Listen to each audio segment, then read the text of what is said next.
निर्गमन की पुस्तक 37वां अध्याय वचन 1 से लेकर 29 तक। वाचा का संदूक बनाया जाना।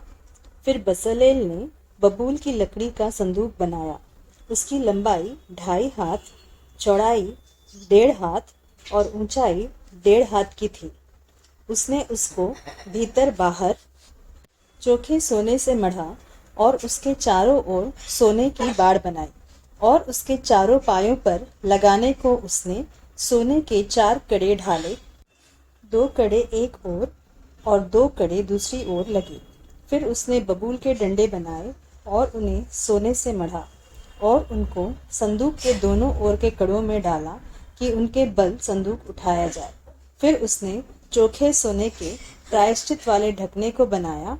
उसकी लंबाई 2.5 हाथ और चौड़ाई 1.5 हाथ की थी और उसने सोना गढ़कर 2 करूब प्रायश्चित के ढकने के दोनों सिरों पर बनाए।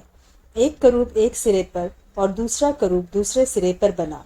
उसने उनको प्रायश्चित के ढकने के साथ एक ही टुकड़े के दोनों सिरों पर बनाया और करूबों के पंख ऊपर से फैले हुए बने और उन पंखों से प्रायश्चित का ढकना ढपा हुआ बना और उनके मुख आमने सामने और प्रायश्चित के ढकने की ओर किए हुए बने। पवित्र मेज का बनाया जाना। फिर उसने बबूल की लकड़ी की मेज को बनाया। उसकी लंबाई 2 हाथ, चौड़ाई 1 हाथ और ऊंचाई 1.5 हाथ की थी और उसने उसको चोखे सोने से मढ़ा और उसमें चारों ओर सोने की एक बाड़ बनाई और उसने उसके लिए 4 अंगुल चौड़ी एक पटरी और इस पटरी के लिए चारों ओर सोने की एक बाड़ बनाई।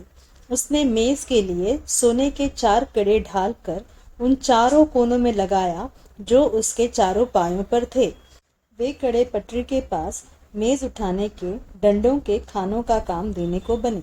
उसने मेज उठाने के लिए डंडों को बबूल की लकड़ी के बनाया और सोने से मढ़ा और उसने मेज पर का सामान अर्थात परात, धूपदान, कटोरे और उंडेलने के बर्तन सब चोखे सोने के बनाए। सोने की दीवट का बनाया जाना। फिर उसने चोखा सोना गढ़ के पाए और डंडी समेत दीवट को बनाया। उसके पुष्पकोश, गांठ और फूल सब एक ही टुकड़े के बने और दीवट से निकली हुई 6 डालियां बनी। 3 डालियां उसके एक ओर से और 3 डालियां उसके दूसरी ओर से निकली हुई बनी। एक एक डाली में बादाम के फूल के सरीखे 3-3 पुष्पकोश, एक एक गांठ और एक एक फूल बना।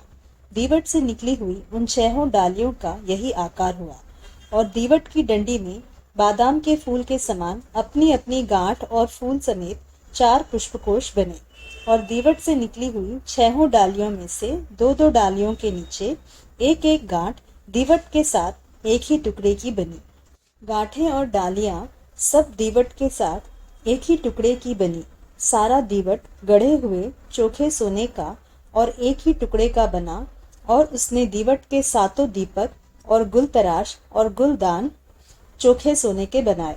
उसने सारे सामान समेत दीवट को किक्कार भर सोने का बनाया। धूप वेदी का बनाया जाना। फिर उसने बबूल की लकड़ी की धूप वेदी भी बनाई। उसकी लंबाई 1 हाथ और चौड़ाई 1 हाथ की थी। वह चौकोर बनी और उसकी ऊंचाई 2 हाथ की थी और उसके सींग उसके साथ बिना जोड़ के बने थे।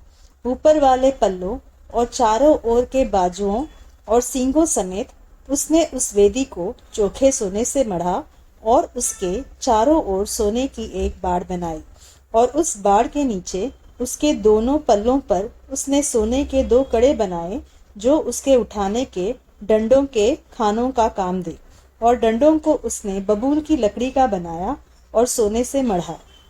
धूप और अभिषेक के तेल का बनाया जाना। उसने अभिषेक का पवित्र तेल और सुगंध द्रव्य का धूप गंधी की रीति के अनुसार बनाया।